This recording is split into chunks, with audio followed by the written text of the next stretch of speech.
Hey, everybody. My name is Joel Haskard. I am the co-director of the Clean Energy Resource Teams, or CERTs program. We are part of the Regional Sustainable Development Partnerships within Extension, and we're going to get started in just about 27 seconds. Just letting a few more people join us. Welcome today. This is the first in a series. This is the No Place Like Home series, and this one is the Home Energy Beat the Chill.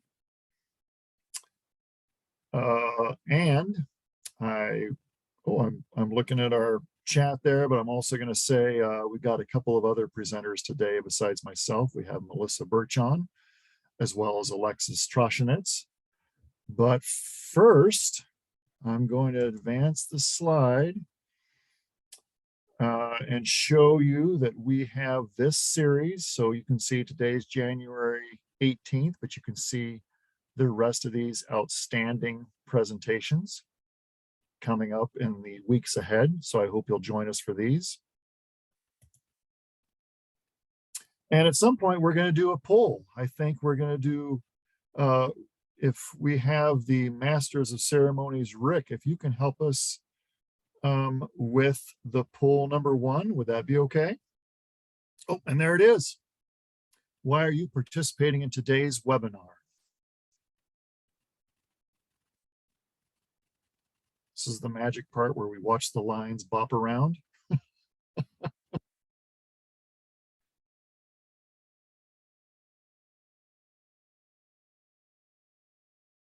Very nice.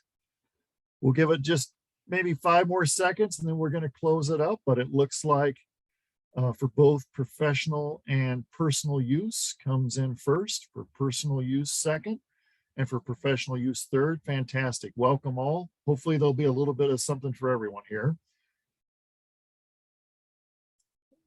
And boom shakalaka, there it is. And am I the stop sharing guy? Potentially. Right on.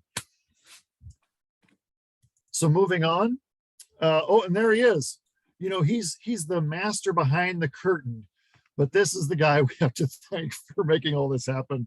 If anybody knows me in the audience out there, they know that I'm a total technophobe. This would be freaking me out. Rick, you're wonderful. Thank you so much for helping us out with this stuff. So again, I'm Joel Haskard. I'm the co-director of the Clean Energy Resource Teams. We've got Melissa and Alexis online with us. We already showed you some of the series that's coming up in the weeks ahead. And let's get right to it. Here is the agenda and the outline for today. And I'm going to start us off with a little bit more about the Clean Energy Resource Teams. We are a statewide partnership that work across Minnesota, helping communities identify and implement energy efficiency and renewable energy projects. We are within Extension, and within Extension, we are part of the Regional Sustainable Development Partnership. So we serve as the energy program for the Regional Sustainable Development Partnerships. The lion's share of us are within Extension, but just to confuse you a little bit, we also are a partnership of 3 additional organizations. That's the Minnesota Department of Commerce, the Southwest Regional Development Commission, and a nonprofit, the Great Plains Institute here in Minneapolis. So we are written into state statute to work across the state, again, helping those communities identify and implement clean energy projects. And we've divided the state into 7 regions. You can see the regions there. We have a regional coordinator in each of those regions, as well as a steering committee of about 10 or 15 individuals that help us kind of find those local projects that we can do. Melissa Birch, who will be talking to you soon, is our central region coordinator, for example. But we really try to provide hands-on assistance for those cities or those utilities or those farmers or those businesses who are trying to figure out what they can do with clean energy. We try to get them the resources they need to move forward. And we try to provide a lot of learning or opportunities such as this one. You know, when it's not COVID, we're hosting a ton of events. That's kind of quieted down a little bit, as you can imagine. But we're also providing a lot of resources for folks who are trying to figure out what to do next to move forward on their clean energy projects. We're going to move to poll number 2, which is, what is energy burden? and magically pool number 2 appears.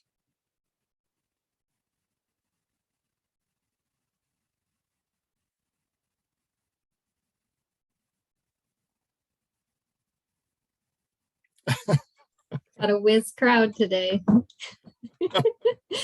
And someone with sarcasm. It's looking good. You folks know it.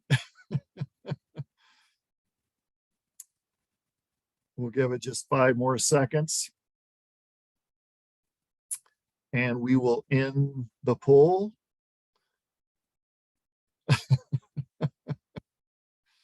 And it is correct. It is the percentage of household income spent on your home energy bills compared to the other things that you could be spending your money on.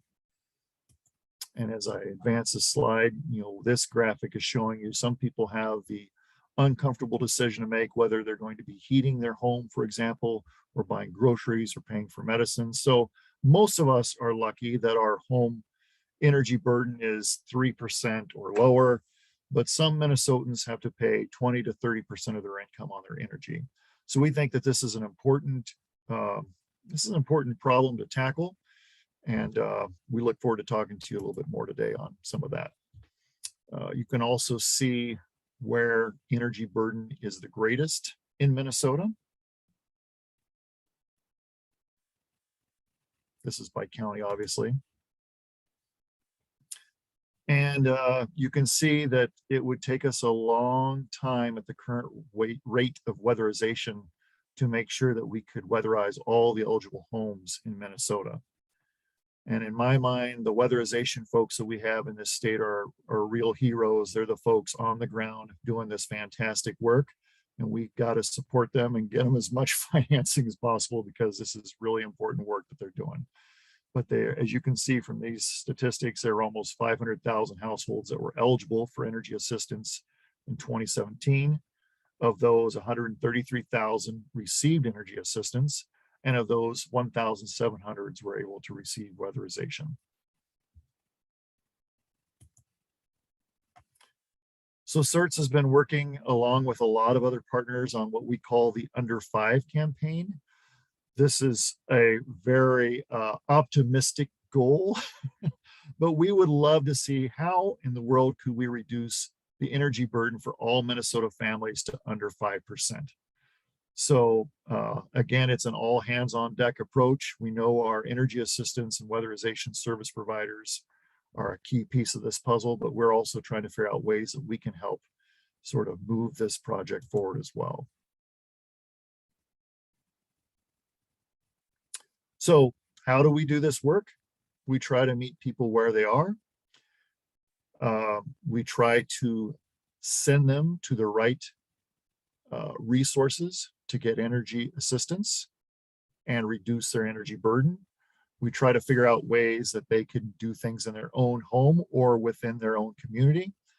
And we try to work with a lot of different partners and come up with different strategies. For example, some of you may know that we did a very extensive program just with manufactured home parks. That's just one piece of this puzzle, but we do everything we can to see how we can maybe move projects forward.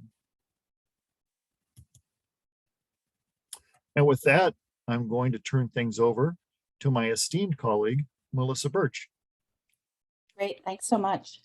So for this next portion of the presentation, we're actually going to be honing in on the taking action and getting assistance parts of addressing energy burden.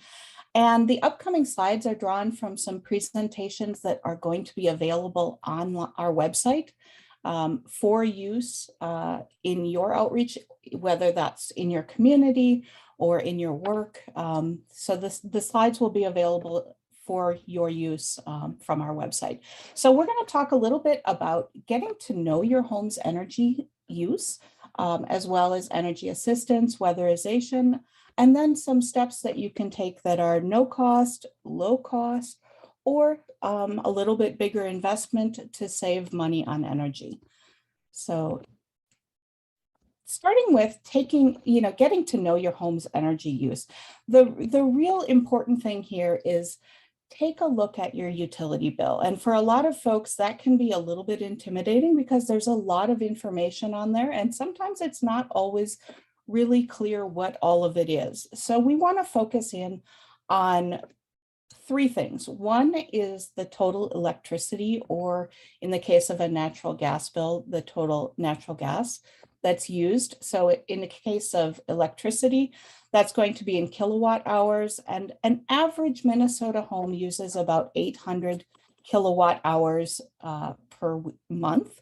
Then in a natural gas bill, that's going to be in therms, and that's going to vary more widely over the course of the year, depending on whether or not you use it for home heating or not. And then there's the monthly usage data. This happens to be a Minnesota Power bill from 2020, and it shows 2 years worth of monthly usage. So you can really dive in and see what's my energy use patterns. Are there times when I'm using more, using less?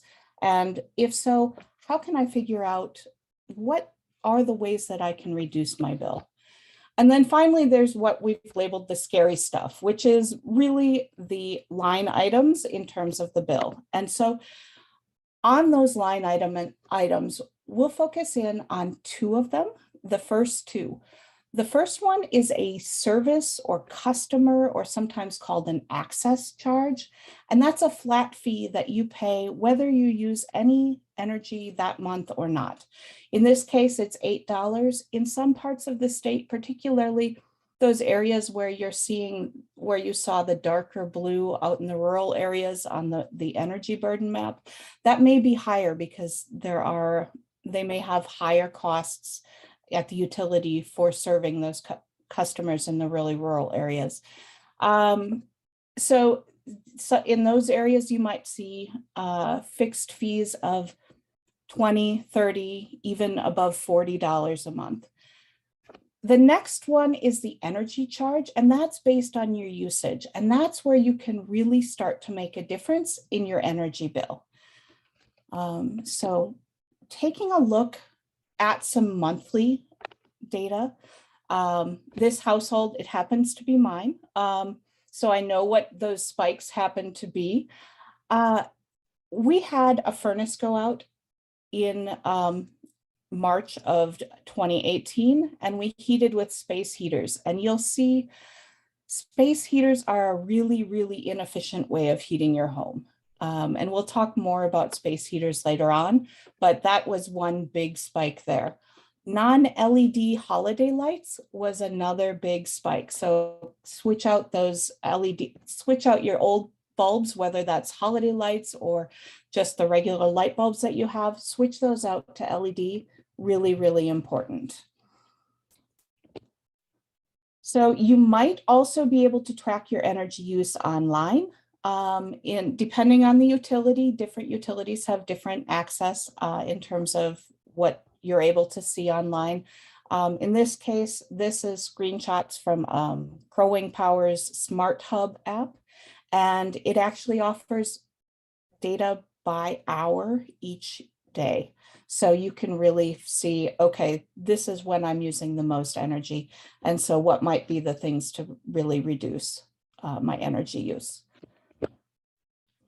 So I hear that audience participation is a really good thing. So go ahead, and we have some trivia. Go ahead and put in the chat the letter of the correct answer. What does EAP stand for? Energy Assistance Program, Electricity Assessment Program, or Efficient Appliance Policy? I'm seeing some A's, and that is in fact a gold star for all of you who put an A in there. It is the Energy Assistance Program. And the Energy Assistance Program is a federal program that's administered in Minnesota by the Department of Commerce and implemented by agencies around the state. Often that's a community action agency. In some cases it's not, but you can see who your local provider is on this very tiny map that is also on the Commerce website.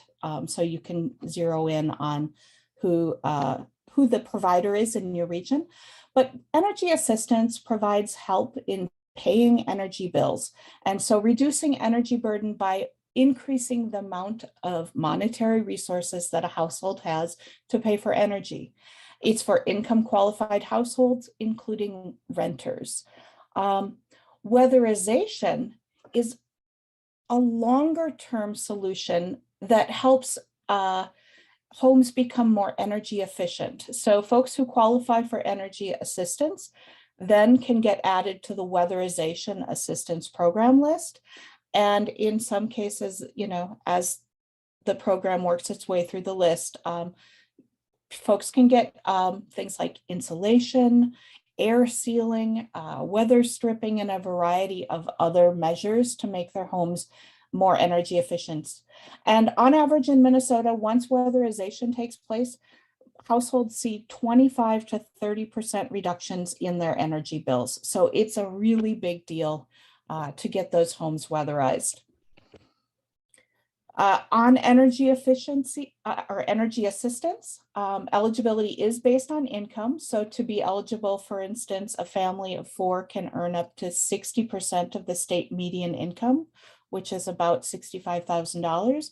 Benefits vary depending on your household income, I believe, as well as the cost of energy of your energy. And there are also crisis funds that are available, including to cover past due bills and things like broken furnaces that need to be repaired or replaced. So really, really a life-saving, literally life-saving in some cases, program for many households. For everybody, it's really critical to check your utility program. So many utilities offer things like payment plans, averaged monthly bill programs, rebates.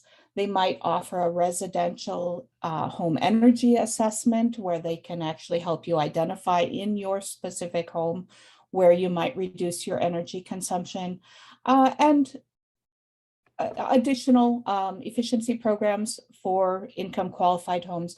So if you haven't checked out your utilities website or given them a call, definitely a good practice to find out what's available for you.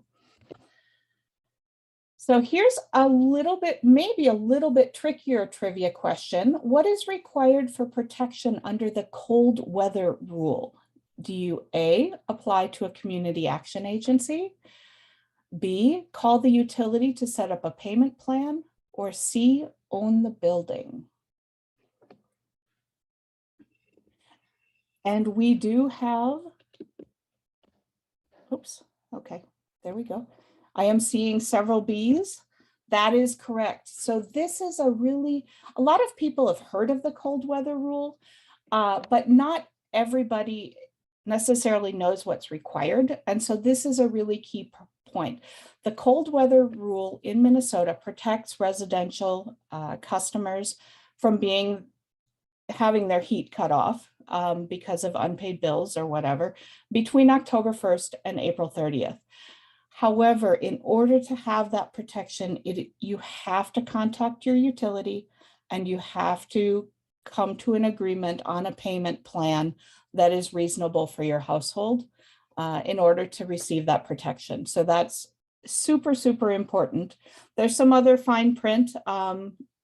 It's not available to for delivered fuels. So if you heat with propane, they don't have to come fill your tank. However, that's kind of where the energy assistance can come in with that emergency coverage. So very important rule, but important to know the fine print as well. So let's start on a few no-cost measures for reducing the amount of energy that you used and reducing your energy costs. One is to set your thermostat in the winter to 68 degrees during the day and lower it in the evening at night, and then if you're away from the home. Also, make use of the sun. open those curtains during the day to let the sun help warm your home, and close them at night to help keep the heat in. So managing your window curtains seems like a silly thing, seems like it would be silly, but it can actually make a difference. Similarly, in the summer, if you close them during the day, you can help reduce your heating costs or your air conditioning costs, sorry. Thermostats. So there are three main types of thermostats. One is the manual thermostat that's been around for a zillion years. So basically it holds a set temperature until someone changes it. So if you're going to set your thermostat back, if you're going to set it back at night or when you're gone, you have to do it manually. A programmable is a step up from that in that you can program in, okay, I'm generally awake during these hours and asleep during these hours. And so I'm going to have my thermostat set at different temperatures, depending on the time of day and the day of the week. What's newer and is super duper exciting in the energy world is the smart thermostat, and that is Wi-Fi enabled. So you can monitor and control your temperature remotely. And it can also learn your preferences and adjust according to whether anyone is at home. So super exciting development, a little more expensive than a manual or programmable, but in the long run, it does definitely pay off. A few low-cost measures for keeping out cold winter drafts. Use draft snakes, so those long things that you can put against the base of your door, weather stripping, door sweeps to help reduce the amount of heat loss through from around the door. Close and latch your windows. So if you see a lot of condensation, you've got a double hung window and you see a lot of condensation of water right at where those two come together, you might not have fully latched the window, and you can often reduce the amount of cold air coming in there by actually locking the window. And you can also add plastic film to your windows. That's the fun thing with the, you'd use the hair dryer and it shrinks up and you can see through it and it works really well. Also on the heating system, furnace filters are really critical. I'd like to see in the chat, how many of you replace your furnace filter every month? This is time for honesty. No one's brave. No one's brave. Yes, yes. Not monthly. Yep, that's pretty typical.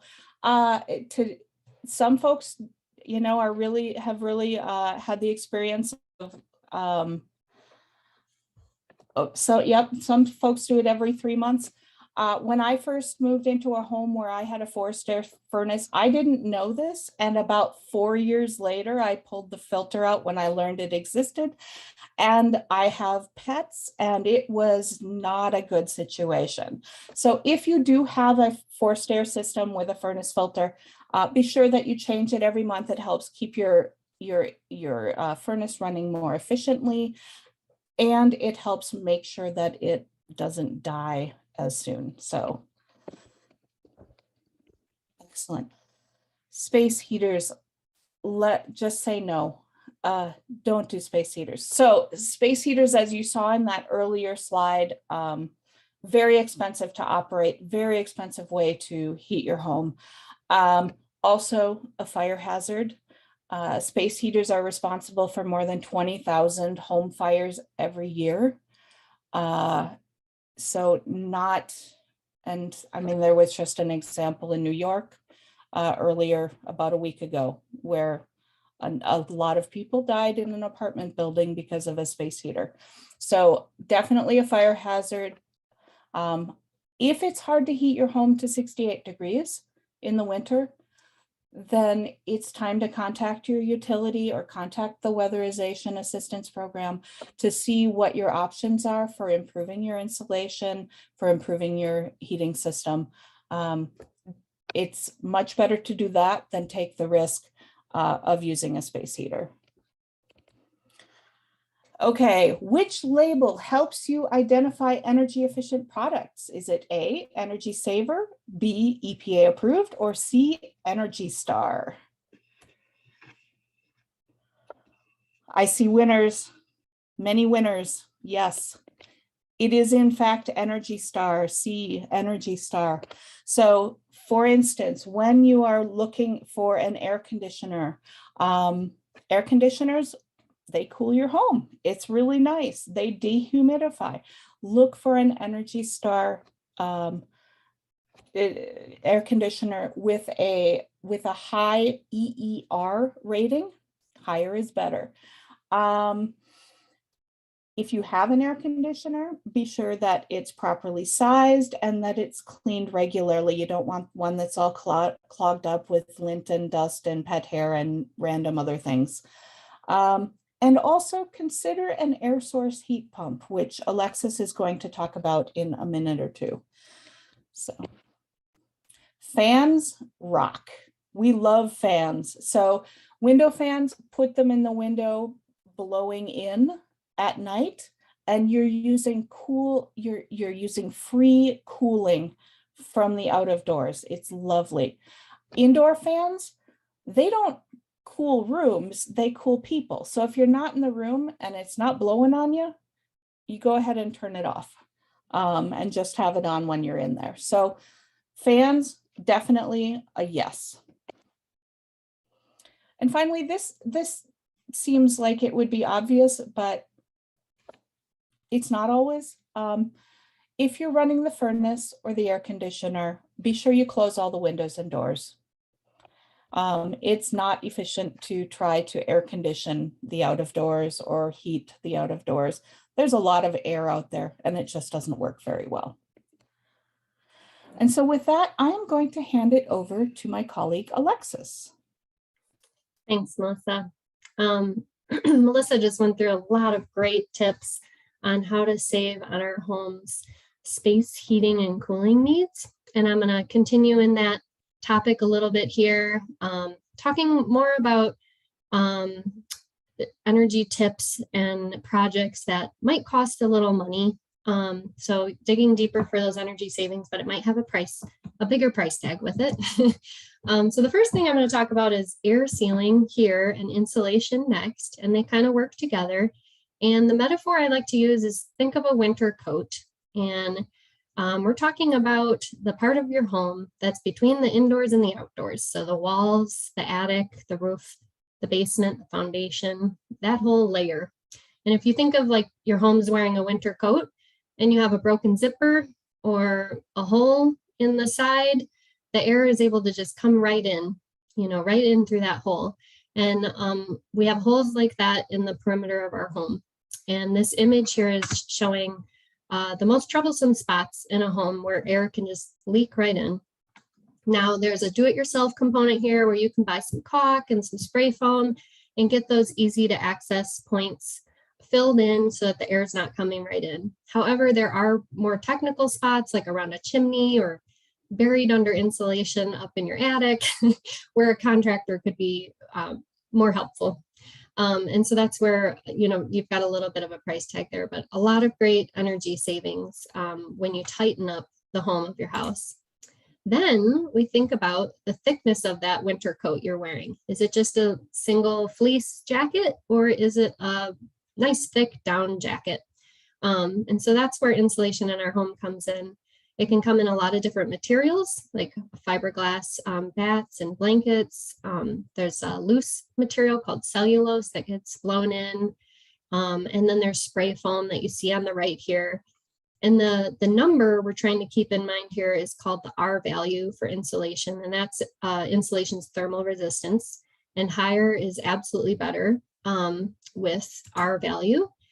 And in Minnesota, in particular, in our attics, we're aiming for R values of like 50 or 60, which can be as much as 20 inches or 2 feet of fiberglass insulation, for example. And it's very critical to insulate our attics in Minnesota. That's, the place to check first. And adding insulation can be a technical and sometimes complicated task with like building science, they call it, in mind. And so this would be another area where hiring a contractor could be really beneficial. For example, with your basement foundation, you don't want fiberglass down there. There's too much moisture. And so you're looking at more at putting rigid foam on the outside of the foundation. And in your walls, you can go back to that fiberglass bats or even a dense packed cellulose. So lots more information at Department of Energy's energy.gov Energy Saver website on insulation. Next up, I don't know if you remember from the very beginning, the biggest user of energy in our homes is for space heating. We've covered that. Tied for number 2 is appliance energy use, and water heating is another big one. So first on appliances, we'll start at the bottom here with the Energy Star logo. Melissa already touched on that. So not only does it ensure energy efficiency, but these products have gone through product reliability and performance testing. So it really is a marker of a quality appliance for your home. So definitely as you're replacing appliances, look for Energy Star. And appliances can be everything from the refrigerator, dishwasher, microwave, stovetop, and oven. Items like, big energy users in our homes, window air conditioning units, as Melissa talked about. With refrigerators, that's a great place to start. If you have a really old refrigerator, it could be using 3 times the energy that a newer Energy Star refrigerator would use. And so that's a good place to start. And if you just want to kind of learn closely beyond your utility bill of what's going on in your home, you can get a kilowatt meter, it's called. It's pictured at the upper left here. Some libraries even have them available for checkout. And just like you check out a book, you can check out a kilowatt meter. And you can plug this into the wall and then plug your appliance into the outlet on it. And you get some information of real-time data of like how much energy it's using right at that moment. You can watch it over a period of time. Like if it's a refrigerator that cycles on and off, you might be curious, how much is it using in a 24-hour period? Something like that. So some tips there on appliance, watching its current use and replacement options. Like I said, water heating is tied for number 2 of the biggest energy user in our homes. About 15% of our home's energy use goes to water heating. And if you're not in the market for replacing a water heater just yet, because it can be pricey, electric units maybe in the few hundreds to a few thousand if you go with an air source heat pump, a couple thousand. But if you're not quite in the market for that, you can do low cost and no cost measures for saving on water heating. The low cost measure would be to install WaterSense faucet aerators and water efficient shower heads. And WaterSense, that's this logo in the upper left here. It's a lot like Energy Star. It's just for water products though, and it ensures efficiency, product performance, and reliability. The no cost things you can do, touch on safety again here, setting your water heater temperature to 120 degrees Fahrenheit. So not only will that save quite a bit of energy, it will reduce the chance that you or others in your household can get a burn from the water. And then behavior items you can do are just using, taking shorter showers and using cold water when washing. Most clothes can handle, they still have a good outcome with cleaning with cold water. Back to air source heat pumps. So this is, we're going to be hearing about this more and more in Minnesota. And you can use air source heat pumps to efficiently heat and cool your home with electricity. And it works a lot like an air conditioner. It cools just like an air conditioner, and then it essentially operates in reverse to provide heating to your home in the wintertime. And it comes in different options. If you don't have ductwork, you'd be looking for something called a mini split. And that's where it comes kind of right through the wall with a unit, or it can operate just like you would a central air conditioning, where you have the outdoor, big boxy looking thing, condenser unit outside, and then that pipes into the ductwork. And in Minnesota, we would be trying very hard to go for cold climate air source heat pumps. There's another version that's been around for several decades, but just in the last 5 years or so, a version called cold climate air source heat pumps is what we want to use in Minnesota, because it can actually highly efficiently heat down to 5 degrees outdoor temperature. And it will continue to offer heating to 0 and below. But at those temperatures, you definitely want to have a backup heating system. And not only can you use heat pumps to heat and cool the space in your home, as I mentioned with water heating, air source heat pumps can be used for water heaters too. So that's like the Cadillac version of water heater today. So why would we use an air source heat pump?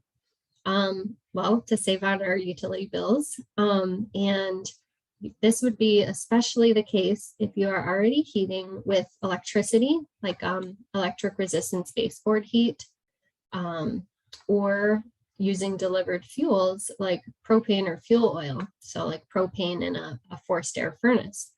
And when we have those two types of heating systems for propane furnace, you could see 30% savings on your energy bills by switching to an air source heat pump over an average year. And then with electric resistance heating, you'd be seeing over 50%, 55% cost savings. So it's really a great energy, saving option. It is not cheap though. This is a major mechanical piece of equipment in your home, just like any your furnace or air conditioner. So it will be in the couple thousands kinds of priced project for your home. Next, I want to start going through some of the ways that you can take action in your community. And maybe today you've joined us for personal use to learn about what you can do in your own home. And we encourage you to use the resources that I'm about to go through for your own use and share with a neighbor or friends or family. And then if you are here for professional purposes, definitely feel free to use all these resources we're about to tell you in your work with your organization and partner with CERTs. We're happy to help think of, the outreach ways of doing, using these resources. So to keep going with that air source heat pump theme, we do have a 2-pager educational guide that lays out a lot of what I just told you, the approximate cost, how they work, where they fit in your home, the cold climate standard, and next steps. What is the next step? It's contacting contractors and what to ask them. And we've got all that laid out here. We also have a guide for contractors, as more and more we're trying to get the contractors in Minnesota fully up to speed here. And then we also have a bright light guide, and we haven't talked about lighting much yet today, but LEDs are the light bulb you should be using everywhere. And it's probably pretty hard not to find another option in the stores anymore. But if you aren't already using LEDs, absolutely be sure to upgrade to this wonderful light source. Works great in our cold weather outside. You don't get that purple hue like we used to with the CFLs. And CERTs has a full 2-page educational guide that walks you through kind of the considerations to pick a bulb that matches your tastes in the color and brightness. And then what you would look for on the packaging when you go to buy it, the lighting facts label. And we do have an accompanying mobile app, rightlightapp.org, that you can kind of walk through a decision tree on your phone as well. All right, so last trivia time. Get your fingers ready for the chat box. Why should you use LED bulbs? Is it A, because they're energy efficient, B, contain no mercury, or C, last a long time? And this is could be one, it could be all three, kind of trick question. All three. People are totally getting it here. Yes, it's absolutely all three of those. That the predecessor energy efficiency light bulb, the CFL, had mercury and had special disposal times or disposal methods. LED bulbs will save about 85% compared to the incandescent light bulb on your lighting portion of your electric bill. And they last a really long time, depending on how much you use your lights. It could be anywhere from 5 or 7 years to 20 years on a seldomly used bulb. And Joel, I pass it back to you. Thank you, Alexis. Great job, and kind of moving on with that theme of resources that we hope you will find useful is we have a series of home energy guides for single family homes, for manufactured homes, for renters, and for landlords. You can see below each of these that we have them all in Spanish, and we have some Somali and Hmong as well, translation completely through the resource. And we are hoping these might be useful for you or your organization, because we can help you customize this resource, not only put it in a different language if needed, but also customize with your logo. So see where that little CERTs logo is on the bottom right. You would also be able to take that off and put on your own logo there, working with some of the communities that you work with. So we hope I can share with you that in just a few slides, I'm going to give you my contact information. If this is at all something of interest for you, you could give me a holler and we could work with you on that. We also have a series of videos for mobile homes as far as energy efficiency videos go. This is a do-it-yourself energy efficiency, items you can install. We also have something special for the heat tape installation. This is underneath the belly of the manufactured home, making sure your water pipes don't freeze, but also making sure that heat tape is installed correctly, and also duct sealing. So we did this in partnership with a nonprofit named Slipstream, who's done some good work in this area.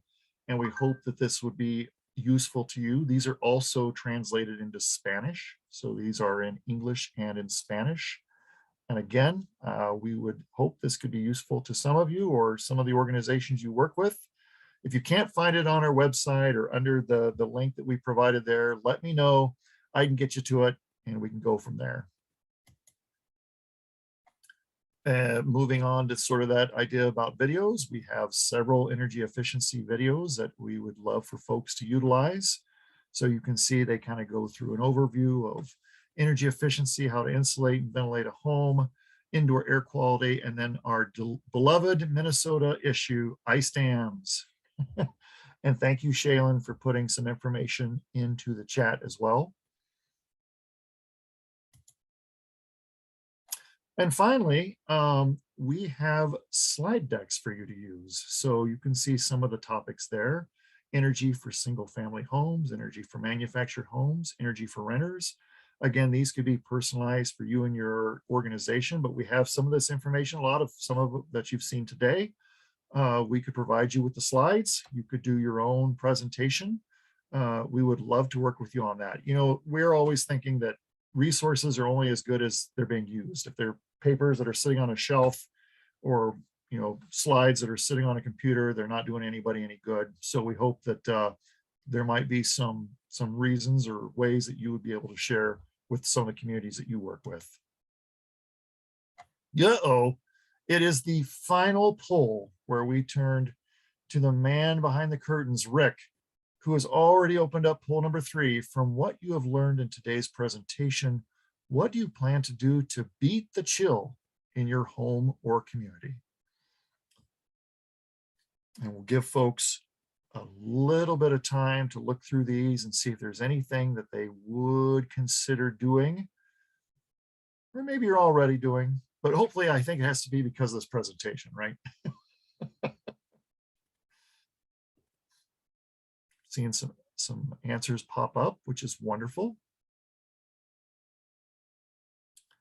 Set back your thermostat. I frankly am guilty. I've got one thermostat that is at 70 instead of 68 or 67. So I got to do that ASAP. I'm going to blame my teenage boys for setting it to 70. I don't understand how it got to 70, but it seems to be there. I just noticed too, I set it to have you answer only one, and I meant for you to be able to answer as many as you wanted. So you do have to pick your absolute front runner on this one. Oh, I see.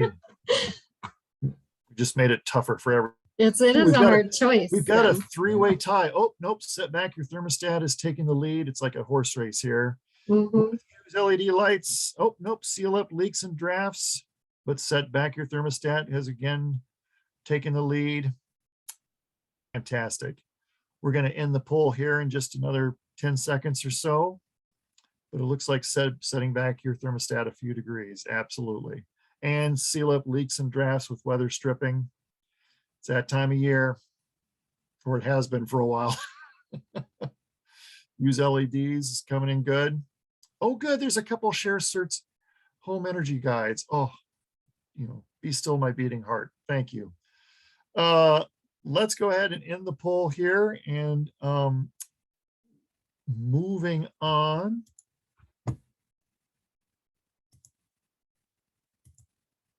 Ta-da, there I am.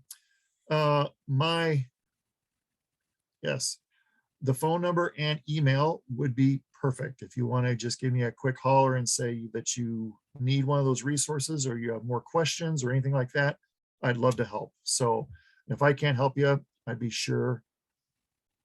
Plastic covering on windows, can I leave it up all year? Great question. We're going to save it to the Q&A, which is literally like in 3 minutes. I have some thoughts on that, but I might even let Alexis take that one. But just a second. Real quick, let me show you a couple more things. If you need a certificate of participation for this presentation that you've seen today, you can complete the webinar evaluation. Where is that, you might ask? Ta-da! It's right there. So that would be if you need a certificate for the evaluation. There is the evaluation. There's going to be a follow-up email.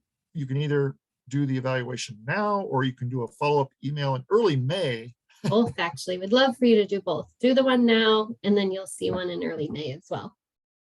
Thank you. Okay. We're going to ask slightly different questions, so don't worry. You're not going to have to do the work twice. Don't worry. It's going to be new and exciting in May. Very good clarification. Thank you, Alexis. And Rick now dropped Q&A. the So let's eval. go back to that. Yeah. Let's go back to that window wrap. The plastic window window wrap that you put over your window in the winter. Any thoughts on that as I'm reading the next question in the chat?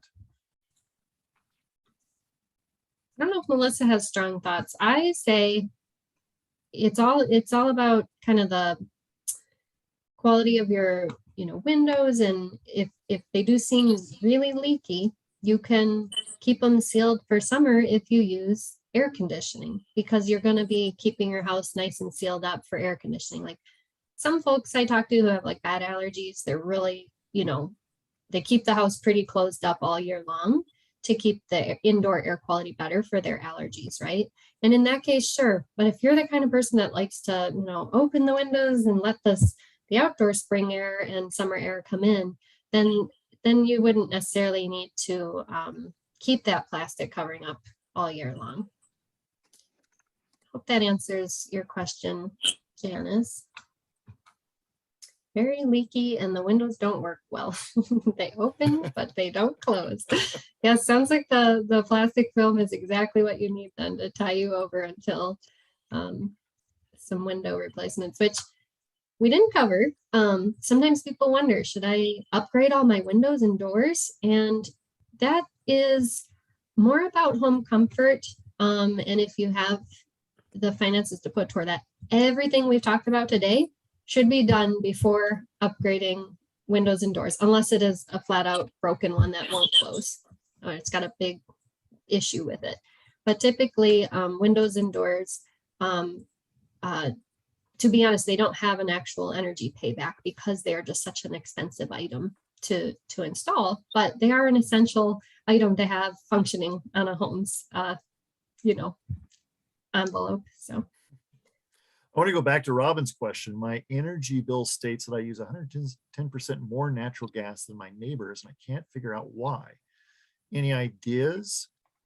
Boy, so I have two thoughts. One would be at some point maybe get a tune-up just to have a professional come in. And sometimes the utilities will substantially subsidize that tune-up, just to get somebody in to kind of check out your boiler here to see what's shaking. The other thing would be, I would just say potentially connect with your natural gas utility. I'm stumped because it sounds like you're already trying to think through, like, there's no behavioral issue. Unless you're taking like 3-hour super hot showers. I mean, I can't understand why that would be happening. I feel like that's something where you need a almost professional to come in and take a look. Alexis or Melissa, do you guys have any words of wisdom on that one?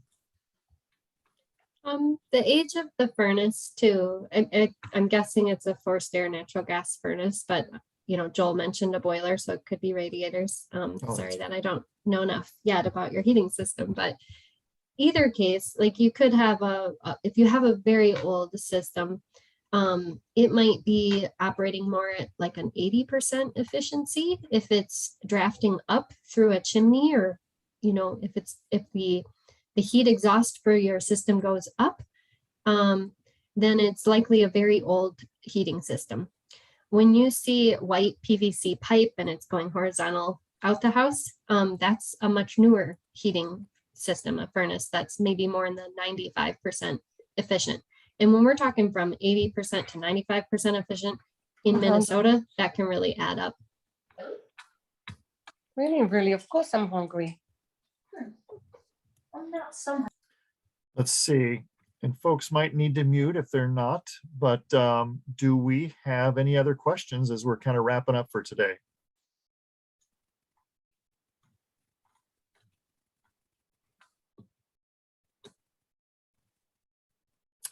Well, thank you. Thanks for the comment. I put my contact information again up here, and of course we would, if you had a question that was for Alexis or Melissa, I would be sure and get to it as well to them. But I really want to thank everybody. Again, this is the first in a series of the No Place Like Home series. This is the first one of several. I hope you will join us for those other presentations as well. It looks like a fantastic lineup. I've also got to thank Rick again for keeping the train going down the track. And I hope everybody has a wonderful afternoon. Thanks everybody for joining us.